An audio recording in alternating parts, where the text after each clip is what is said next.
ಸ್ನೇಹಿತರೆ ನಮಸ್ಕಾರ. ಮಾರ್ಚ್ 8ನೇ ತಾರೀಕಿಗೆ ಒಂದು ವರ್ಕ್ಶಾಪ್ ಮಾಡೋಣ, ಪಬ್ಲಿಕ್ ಸ್ಪೀಚ್ ಮತ್ತು ಮೀಡಿಯಾ ಮ್ಯಾನೇಜ್ಮೆಂಟ್ ಅಂತ ನಾನು ಅಂದ್ಕೊಂಡು ಅದನ್ನು ಪ್ಲ್ಯಾನ್ ಮಾಡ್ತಾ ಇದ್ವಿ. ಅದು ಕೆಲಸ ನಡೀತಾ ಇದೆ. ಆದರೆ ಅದರ ಮಧ್ಯದಲ್ಲಿ ನನಗೆ ಒಂದು ಘಟನೆ ನೆನಪು ಬಂತು, ನನ್ನ ಲೈಫಲ್ಲಿ ನಡೆದಂಥ ಘಟನೆ.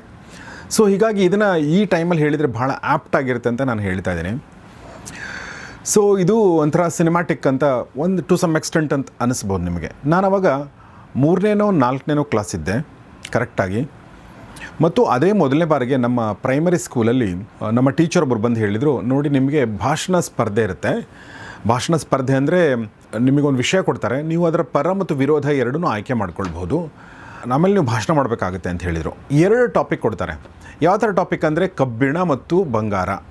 ನೀವು ಕಬ್ಬಿಣ ಆದರೂ ಆಯ್ಕೆ ಮಾಡ್ಕೊಳ್ಳಿ, ಬಂಗಾರ ಆದರೂ ಆಯ್ಕೆ ಮಾಡ್ಕೊಳ್ಳಿ. ಕೆಲವರು ಕಬ್ಬಿಣ ಆಯ್ಕೆ ಮಾಡಿಕೊಂಡು ಕೆಲವರು ಬಂಗಾರ ಆ ಥರ ಆಯ್ಕೆ ಮಾಡ್ಕೊಳ್ಳುವಂಥದ್ದು. ಮೊದಲನೇ ಟಾಪಿಕ್ ಏನು ಕೊಟ್ಟರು ಅಂತಂದರೆ ಖಡ್ಗ ಮತ್ತು ಪೆನ್ನು ಅಂತ ಕೊಟ್ಟರು. ನಾನು ಹೇಳಿದ್ನಲ್ಲ 4ನೇ ಕ್ಲಾಸ್ ಇದ್ದೆ ಅನಿಸುತ್ತೆ. ನಾನು ಖಡ್ಗ ಅಂತ ತೊಗೊಂಡೆ. ಸೊ ನನಗೆ ಅದ್ರ ಹಿಂದಿನ ಅರ್ಥ ಗೊತ್ತಿಲ್ಲ. ಅಂದರೆ ಖಡ್ಗಕ್ಕಿಂತ ಪೆನ್ನು ಬಲಶಾಲಿ, ಯಾಕೆಂದರೆ ಪೆನ್ನಿಂದ ನೀವು ಜಗತ್ತನ್ನು ಬದಲಾಯಿಸ್ಬೋದು ಬರವಣಿಗೆ ಮೂಲಕ. ಇದೆಲ್ಲ ಒಂದು ಏನೋ ಥಾಟ್ ಇತ್ತಲ್ಲ, ಅದೇನು ನಂಗೆ ಅವಾಗ ಗೊತ್ತಿಲ್ಲದಿರುವಂಥ ಸಮಯ. ಸೊ ಹೀಗಾಗಿ ನಾನು ನಾನು ಖಡ್ಗ ತೊಗೋತೀನಿ ಅಂತ ಹೇಳಿದೆ. ನಾನು ಮನೆಗೆ ಬಂದು ನಮ್ಮ ತಂದೆಗೆ ಹೇಳಿದೆ, ನಾನು ಈ ಥರ, ಅದು ನೆಕ್ಸ್ಟ್ ಡೇ ಇತ್ತು ಬಹುಶಃ, ನಾನು ಹೇಳಿದೆ ಅನಿಸುತ್ತೆ, ಈ ಥರ ನಾನು ಖಡ್ಗ ತೊಗೊಂಡಿದ್ದೀನಿ ಅಂತ. ಖಡ್ಗ ಯಾಕೆ ತೊಗೊಂಡಿದ್ದೆ, ಪೆನ್ ತೊಗೋಬೇಕಾಗಿತ್ತು ನೀನು ಅಂತಂದರು. ಬಟ್ ನಾನು ಇಲ್ಲ, ನನಗೆ ಗೊತ್ತಿಲ್ಲ, ನಾನು ಖಡ್ಗ ತೊಗೊಂಡಿದ್ದೀನಿ ಅಂತ ಹೇಳಿದೆ. ಆಯಿತು ಅಂಥೇಳಿ ಅವ್ರು ಏನು ಮಾಡಿದರು, ಒಂದಷ್ಟು ಪಾಯಿಂಟ್ಸ್ ಕೊಟ್ಟರು ನನಗೆ. ಅವರೇ ಬರೆದು ಕೊಟ್ಟರು, ನಾನು ಬರೆದು ನೆನಪಿಲ್ಲ.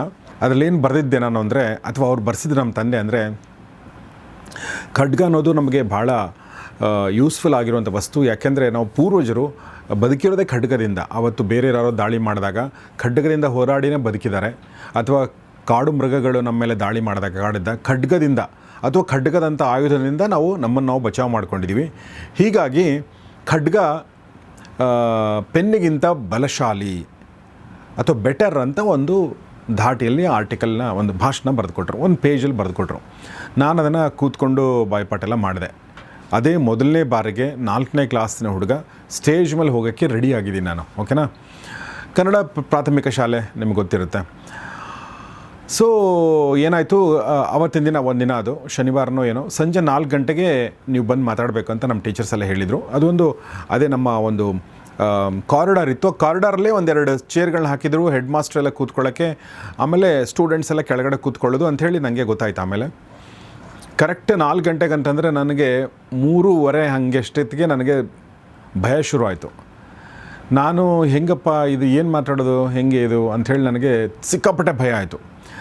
ಆಮೇಲೆ ಆ ಟೈಮಲ್ಲಿ ನಮ್ಮ ಸ್ಕೂಲಿನ ಕಿಟಕಿಗಳಿಗೆ ಏನು ಹೇಳಿ, ಒಂದು ಕಬ್ಬಿಣದ ರಾಡ್ ಆಗಲಿ ಏನೂ ಇರಲಿಲ್ಲ, ಓಪನ್ ಕಿಟಕಿ ನಮ್ಮದೆಲ್ಲ ಈ ಕಡೆ. ಓಕೆ, ಹೊಸದಾಗಿ ಅದನ್ನು ಶೀಟಿನ ಮನೆಗಳನ್ನ ಮಾಡಿದರು, ಶೀಟಿನ ಕ್ಲಾಸ್ ರೂಮ್ಗಳಿದ್ದು. ಕರೆಕ್ಟಾಗಿ ನಾನು 4 ಗಂಟೆಗೆ 10 ನಿಮಿಷ ಇರಬೇಕಾದ್ರೆ ಅಲ್ಲಿಂದ ಜಂಪ್ ಮಾಡಿ ನಾನು ಮನೆಗೆ ಓಡೋಗ್ಬಿಟ್ಟೆ. ಸೊ ಅದು ನನ್ನ ಮೊದಲ ಭಾಷಣ ಸ್ಪರ್ಧೆಯ ರಿಸಲ್ಟ್ ಏನಾಗಿರುತ್ತೆ ನಿಮ್ಗೆ ಗೊತ್ತು.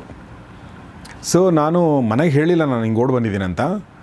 ಬಟ್ ಮರುದಿನ ಕೇಳಿದರು ನಮ್ಮ ಸರು, ಇಜಾರೆ ಸರ್ ಅಂತ ಇದ್ದರು, ಅವ್ರು ಕೇಳಿದ್ರು ಅನಿಸುತ್ತೆ, ಯಾಕೆ ಬರಲಿಲ್ಲ ಅಂದಾಗ ನಾನು ಏನೋ ಹೇಳಿದೆ. ಆಮೇಲೆ ನನಗೂ ಸ್ವಲ್ಪ ಬೇಜಾರಾಯಿತು, ಈ ಥರ ಮಾಡಿದೆ ಅಂಥೇಳಿ. ಆಮೇಲೆ ನೆಕ್ಸ್ಟ್ ವೀಕ್ ಮತ್ತೆ ಒಂದು ಸ್ಪರ್ಧೆ ಇತ್ತು, ಅದೇ ಕಬ್ಬಿಣ ಮತ್ತು ಬಂಗಾರ ಅಂತ. ಅಲ್ಲಿನ ಕಬ್ಬಿಣ ಅಂತ ತೊಗೊಂಡೆ, ಬಂಗಾರಕ್ಕಿಂತ ಕಬ್ಬಿಣಕ್ಕೆ ಹೆಚ್ಚು ಮಹತ್ವ ಅಂಥೇಳಿ. ಆಮೇಲೆ ಮತ್ತೆ ನಾನು ನಮ್ಮ ತಂದೆ ಹತ್ತಿರ ತೊಗೊಂಡು ಕೂತ್ಕೊಂಡು ಒಂದಷ್ಟು ಪಾಯಿಂಟ್ಗಳನ್ನೆಲ್ಲ ಮಾಡಿಕೊಂಡು ಮತ್ತೆ ರೆಡಿ ಆದೆ. ಸ್ನೇಹಿತರೆ, ನೀವು ಅಂದರೆ you have to believe it, ನಾನು ಆ ಒಂದು ನೆಕ್ಸ್ಟ್ ವೀಕ್ ಏನು ನಡೀತೋ ಅದರಲ್ಲಿ ಹೋಗಿ ನಿರರ್ಗಳವಾಗಿ ಅಂದರೆ ಆ ಟೈಮಿಗೆ ಏನು ನಿರರ್ಗಳಿರುತ್ತೋ ಆ ಟೈಮಿಗೆ ಅದನ್ನು ಬಡ ಎಲ್ಲ ಮಾತಾಡಿದೆ. ಆಮೇಲೆ ನಂಗೆ ನೆನಪಿದೆ, ಎಲ್ಲರೂ ಚಪ್ಪಾಳೆ ತಟ್ಟಿದ್ರು. ಆಮೇಲೆ ನಂಗೆ ಪ್ರೈಸ್ ಕೂಡ ಬಂತು ಅಂತ ಅನಿಸುತ್ತೆ. ಆ ಟೈಮಲ್ಲಿ ಸುಮಾರು ಪ್ರೈಸ್ಗಳು ನಾನು ಗೆದ್ದಿದ್ದೀನಿ. ಅದು ನನ್ನ 2ನೇ ಭಾಷಣ ಸ್ಪರ್ಧೆ, ಮತ್ತು ಅದರಲ್ಲಿ ನಾನು ಪ್ರೈಸ್ ಗೆದ್ದೆ.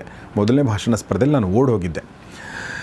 ಇವತ್ತು ನಾನು ನಿಮ್ಮ ಎದುರುಗಡೆ ಕೂತ್ಕೊಂಡು ಧೈರ್ಯದಿಂದ ಒಂದಷ್ಟು ಮಾತಾಡೋಕ್ಕೆ ಸಾಧ್ಯ ಆಗಿದೆ ಅಂತಂದರೆ, ಅಥವಾ ನಮ್ಮ ಗೆಸ್ಟ್ಗಳ ಎದುರುಗಡೆ ಒಂದಷ್ಟು ಒಳ್ಳೆ ಪ್ರಶ್ನೆಗಳನ್ನ ಕೇಳೋಕ್ಕೆ ಸಾಧ್ಯ ಆಗಿದೆ, ಅನಲೈಸ್ ಮಾಡೋಕ್ಕೆ ಸಾಧ್ಯ ಆಗಿದೆ ಅಂತಂದರೆ, ಅದಕ್ಕೆ ಕಾರಣ ಇಷ್ಟು ವರ್ಷಗಳಿಂದ ನಡೆದುಕೊಂಡು ಬಂದಿರುವ ಈ ಹಾದಿ. ಅದು ಶುರುವಾಗಿದ್ದು ಅವತ್ತು. ಯಾಕೆ ಈ ಮಾತನ್ನು ಹೇಳ್ತಾ ಇದ್ದೀನಿ ಇವತ್ತು ಅಂತಂದರೆ, ಶುರುವಾತು ಯಾವಾಗಲೂ ಚಿಕ್ಕದೇ ಇರುತ್ತೆ. ಒಂದು ನದಿ ಮೂಲ, ಋಷಿ ಮೂಲ ಕೇಳಬೇಡಿ ಅಂತ ಯಾಕಂತಾರೆ ಅಂದರೆ ತುಂಬ ಚಿಕ್ಕದಿರುತ್ತೆ ಅಂತ. ಅದೇ ಥರ ಒಬ್ಬ ಒಳ್ಳೆ ಮಾತುಗಾರನ ಮೂಲ ಕೂಡ ಚಿಕ್ಕದೇ ಇರುತ್ತೆ. ಹೀಗಾಗಿ ನಿಮ್ಮ ಮನಸ್ಸಲ್ಲಿ ನಾನು ಒಳ್ಳೆ ಮಾತುಗಾರನ ಅಲ್ಲ ಅಂತ ನಿಮಗನ್ಸಿದ್ರೆ, ಅಥವಾ ಕಲಿಬೇಕು ಅಂತ ನಿಮಗನ್ಸಿದ್ರೆ, ನನ್ನ ಉದಾಹರಣೆನೇ ನಾನು ಕೊಡ್ತೀನಿ. ನನಗೆ ಮಾತಿಂದ ಅಷ್ಟು ಭಯ ಇತ್ತು. ಆದರೆ ಇವತ್ತು ಕ್ಯಾಮ್ರಾ ಎದುರುಗಡೆ ಸುಮ್ಮನೆ ಕ್ಯಾಮ್ರಾ ಆನ್ ಮಾಡಿದರೆ ಸಾಕು, ಪಟಪಟ ಅಂತ ಮಾತುಗಳು ಬರ್ತವೆ, ನಿರರ್ಗಳವಾಗಿ ಮಾತಾಡ್ತೀನಿ, ಥಾಟ್ ಪ್ರೊಸೆಸ್ ಕಂಟಿನ್ಯೂ ಆಗಿ ಬರುತ್ತೆ. ಏನು ಕಾರಣ ಅಂದರೆ ನಾನು ಈವರೆಗೆ ನನ್ನ ಒಂದು 25 ವರ್ಷಗಳ ಮಾಧ್ಯಮ ಜರ್ನಿಯಲ್ಲಿ ಒಳ್ಳೆ ಮಾತುಗಾರನಾಗಿ ಏನೆಲ್ಲ ಬೇಕು ಅನ್ನೋದನ್ನು ನಾನು ಒಂದಷ್ಟು ಲಿಸ್ಟ್ ಮಾಡ್ತಾ ಬಂದೆ. ಒಂದೊಂದೇ ಪಾಯಿಂಟ್ಗಳನ್ನ ನಾನು ಕಲಿತಾ ಬಂದೆ. ಆ ಪಾಯಿಂಟ್ಗಳನ್ನ ಅಂದರೆ ಪ್ರಾಕ್ಟಿಕಲ್ ಆಗಿ ನಾನು ತಪ್ಪು ಮಾಡಿ ಸರಿ ಮಾಡಿ ಕಲಿತಿರುವಂಥ ಪಾಠಗಳು, ಆ ಪಾಠಗಳ ಪಟ್ಟಿ ಮಾಡಿ ನಾನು 1 ದಿನದ ವರ್ಕ್ಶಾಪನ್ನು ಮಾಡ್ತಾಯಿದ್ದೀನಿ. ಸೊ ನಿಮಗದು ಗೊತ್ತಿದೆ, ಮಾರ್ಚ್ 8ನೇ ತಾರೀಕಿಗಿದೆ, ಬೆಂಗಳೂರಿನ ಜಯನಗರದ ವಿವೇಕ ಭವನದಲ್ಲಿದೆ. ಬೆಳಗ್ಗೆ 10 ಗಂಟೆಯಿಂದ ಸಂಜೆ 5 ಗಂಟೆ ತನಕ ಇರುತ್ತೆ. ಅಡ್ಮಿಷನ್ಸ್ ಆಲ್ರೆಡಿ ತುಂಬ ಜನ ಮಾಡ್ಕೊಂಡಿದ್ದಾರೆ. ನಿಮಗೂ ಆಸಕ್ತಿ ಇದ್ದರೆ ದಯವಿಟ್ಟು ಬನ್ನಿ, ಪ್ರಾಕ್ಟಿಕಲ್ ಆಗಿರುವಂಥ ಪಾಠಗಳನ್ನ ಕಲಿಬೋದು ಮತ್ತು ಒಳ್ಳೆಯ ಮಾತುಗಾರರಾಗ್ಬೋದು. ಸೊ ಅಷ್ಟೇ, ಇಷ್ಟು ಹೇಳ್ತಾ ಇವತ್ತಿನ ಈ ವಿಡಿಯೋ ಮುಗಿಸ್ತಾ ಇದ್ದೀನಿ. ನಮಸ್ಕಾರ. ಉತ್ತಮ ಭಾಷಣಕಾರನಾಗಬೇಕೆ? ಸಾರ್ವಜನಿಕ ವೇದಿಕೆಗಳಲ್ಲಿ ನಿರರ್ಗಳವಾಗಿ ಮಾತನಾಡಬೇಕೆ? ಇಲ್ಲಿದೆ ಕಲಿಯುವ ಸುವರ್ಣಾವಕಾಶ. Public speech and media management workshop, 1 ದಿನದ ಕಾರ್ಯಾಗಾರ, ಮಾರ್ಚ್ 8 ಭಾನುವಾರ. ಆಸಕ್ತರು ರಿಜಿಸ್ಟರ್ ಮಾಡಿಕೊಳ್ಳಿ.